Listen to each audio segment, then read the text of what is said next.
नमस्कार, मी ऋषिकरत मित्रांनो, नवोदय विद्यालय प्रवेशासाठी ऑनलाईन फॉर्म सुरू झालेला आहे. जर तुम्ही यावर्षी म्हणजेच 2026-27 ला जर 5वी मध्ये शिकत असाल, तर तुम्ही हा ऑनलाईन फॉर्म भरू शकता. हा ऑनलाईन फॉर्म नक्की कशा पद्धतीने भरायचा आहे, त्यासाठी डॉक्युमेंट्स काय-काय लागतील, याची ए टू झेड माहिती आपण या व्हिडिओच्या माध्यमातून बघणार आहे. तर मित्रांनो, व्हिडिओ नक्की तुम्ही शेवटपर्यंत बघा. आपल्या चॅनलवर जर तुम्ही पहिल्यांदाच आला असाल, चॅनलला सबस्क्राईब करून ठेवा. असेच नवनवीन व्हिडिओ आम्ही तुमच्यासाठी घेऊन येतो. जर तुम्हाला काही विचारायचं असलं तर व्हिडिओला कमेंट करा. व्हिडिओच्या डिस्क्रिप्शन बॉक्समध्ये टेलिग्रामचा ग्रुप दिलाय. त्यावरती तुम्ही अजूनही जॉईन झाला नसाल तर त्यावरती जॉईन व्हा. त्यावरती डायरेक्टली तुम्ही आमच्याशी बोलू शकता किंवा तुमचे प्रश्न आम्हाला विचारू शकता. नक्कीच आमची टीम तुम्हाला त्वरित प्रतिसाद देईल. चला तर या ठिकाणी नवोदय विद्यालयाचा ऑनलाईन फॉर्म कशा पद्धतीने भरायचा बघूयात. तर सर्वप्रथम नवोदय विद्यालयाचा फॉर्म भरण्यासाठी अशा प्रकारची ही वेबसाईट आहे बघा. कक्षा 6 में प्रवेश हेतु ऑनलाईन आवेदन 26-27 या वेबसाईटची लिंक व्हिडिओच्या डिस्क्रिप्शन बॉक्समध्ये मी दिलेली. खाली यायचं आहे, कॅन्डिडेट कॉर्नर म्हणून एक तुम्हाला ऑप्शन आहे. क्लिक हिअर फॉर रजिस्ट्रेशन या ठिकाणी दिसतंय तुम्हाला 27-28 यावरती क्लिक करायचं. क्लिक केल्यानंतर आता इम्पॉर्टंट डेट्स बघा. 31 जुलै 2026च्या आतमध्ये तुम्हाला फॉर्म भरायचा आहे. तुमचं हॉल तिकीट 28/11/2026 ला तुमची एक्झाम असेल. तुमचा पेपर 28 नोव्हेंबर 2026 ला असणार आहे. हॉल तिकीट जेव्हा येईल त्यावेळेस तुम्हाला कळवलं जाईल अशा प्रकारे सांगण्यात येते. आता खाली काही पात्रता वगैरे दिली, घोषणा दिली, डिक्लेरेशन दिले, व्यवस्थित वाचून घ्या. यामध्ये स्पष्ट सांगितलंय की तुम्ही 26-27 म्हणजे यावर्षी 5वी मध्ये प्रवेश घेतलेला पाहिजे तरच तुम्ही हा फॉर्म भरू शकता. तर या ठिकाणी आपण यावर्षी समजा 5वी ते असं गृहीत धरूया. खाली यायचंय, तुम्हाला डिक्लेरेशन वाचलं वगैरे आहे का, मान्य आहे का विचारलंय तर येस वरती क्लिक करायचंय. तुमच्याकडे जर आधार कार्ड असेल तर येस करा, नसेल तर नो करायचंय. समजा आपल्याकडे आधार कार्ड आहे तर येस करा. आधार नंबर टाकायचा आणि सबमिट वरती क्लिक करायचं. क्लिक केल्यानंतर आता तुम्ही जसं क्लिक करसाल, तुमच्या आधार कार्डला जो मोबाईल नंबर लिंक असेल, त्यावरती तुम्हाला ओ-टी-पी येईल. तर रिसिव्हड ओ-टी-पी येस ठेवा. प्लीज एंटर ओ-टी-पीमध्ये तुमच्या आधार कार्डला जो मोबाईल नंबर लिंक आहे, त्यावरती जो ओ-टी-पी आलेला आहे, तो ओ-टी-पी टाकायचा आणि सबमिट करायचा. अभ्यर्थी का नाम, नंतर बघा नेम ऑफ द कॅन्डिडेटमध्ये विद्यार्थ्याचं पूर्ण नाव टाकायचं जसं आधार कार्डवर आहे तसं. नंतर पिता का नाम म्हणजेच वडिलांचं नाव, नंतर मदर्स नेम म्हणजे आईचं नाव. जेंडर मेल फिमेल काय जे असेल ते निवडायचे.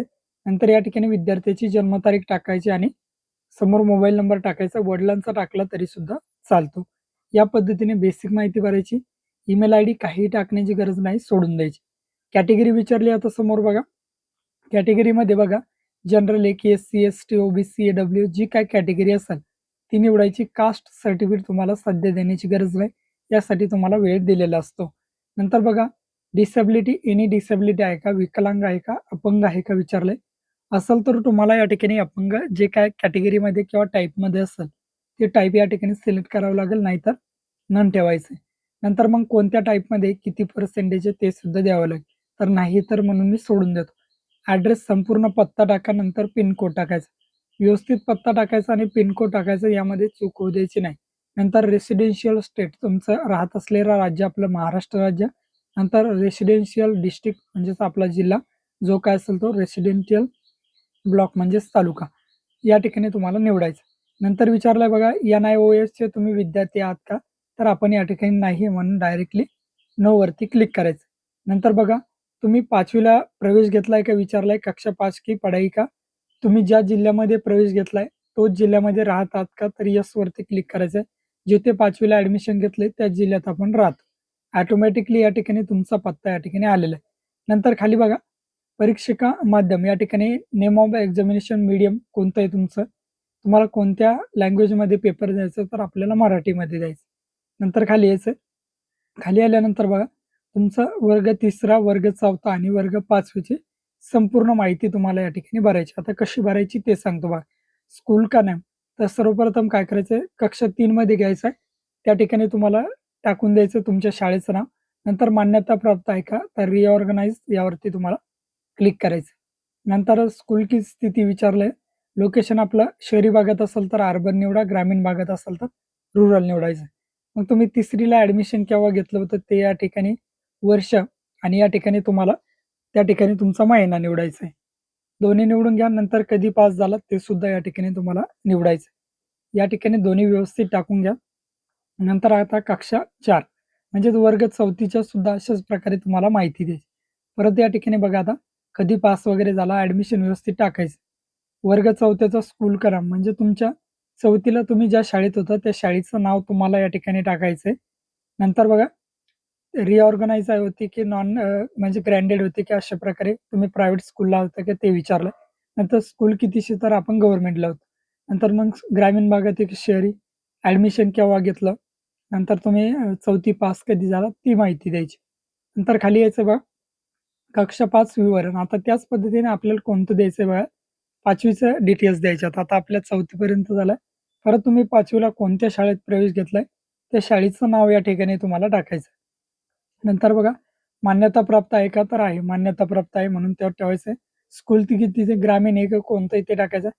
प्रवेश वर्ष तुम्हाला या ठिकाणी टाकायचं आहे. कोणत्या वर्षी तुम्ही प्रवेश घेतलेला आहे, ते या ठिकाणी तुम्हाला टाकायचं आहे. तर आपण 5वी पास झालेलो नाहीत. खाली जसं आहे तसं तुम्हाला या ठिकाणी ठेवायचं आहे. बघा सर्व माहिती व्यवस्थित तुमच्या शैक्षणिक माहिती या ठिकाणी द्यायची आहे. आता आपण 5वी पास झालेलो नाहोत, तर मग त्याला असंच ठेवायचं आहे. त्यामध्ये काही चेंजेस वगैरे करण्याची गरज नाही. आता खाली यायचंय. खाली आल्यानंतर तुम्हाला या ठिकाणी फोटो अपलोड करण्यासाठी विचारलंय. विद्यार्थ्याचा फोटो अपलोड करायचा 10 ते 100 केबीच्या दरम्यान जे किंवा जे फॉर्मॅटमध्ये. तर मी या ठिकाणी फोटो अपलोड करून घेतो. त्याच पद्धतीने सिग्नेचर अपलोड करायची, विद्यार्थ्याची सही अपलोड करायची 10 ते 100 केबीच्या दरम्यान. व्यवस्थित फोटो आणि सिग्नेचर अपलोड झाले की एकदा चेक करायचे, खाली यायचंय. नंतर वडिलाचे किंवा आईचं हस्ताक्षर म्हणजेच सही अपलोड करायची, पॅरेंटची कोणाची सुद्धा एकाची. नंतर कॅटेगरी प्रमाणपत्र तुम्हाला सध्या काही कंपल्सरी नाही. 50 ते 300 केबीच्या आतमध्ये तुम्हाला जे किंवा पी-डी-एफ फॉर्मॅटमध्ये तुम्ही अपलोड करायचं आहे. सध्या अपलोड करण्याची गरज नाही. सेव्ह अँड प्रिव्ह्यूवरती या ठिकाणी तुम्हाला क्लिक करायचं आहे. तुम्ही दिलेली सर्व माहिती व्यवस्थित एकदा चेक करून घ्या. बरोबर आहे का? काही चूक वगैरे झाली असेल तर अजूनही तुम्ही या ठिकाणी त्यामध्ये बदल करू शकता. तर सर्व बरोबर आहे. बरोबर आहे का? एकदा चेक करायचे आणि फायनल सबमिटवरती क्लिक करायचं आहे. जसं तुम्ही फायनल सबमिट करसाल तर ओकेवरती कन्सिडर टिक करायचं आहे. तुमचा फॉर्म भरणं झालेला आहे. ॲप्लिकेशन नंबर सुद्धा आलेला आहे. क्लिक हिअर टू प्रिंटवर क्लिक करून तुमच्या फॉर्मची प्रिंट तुम्हाला काढून घ्यायची. या पद्धतीने तुमचा फॉर्म भरणं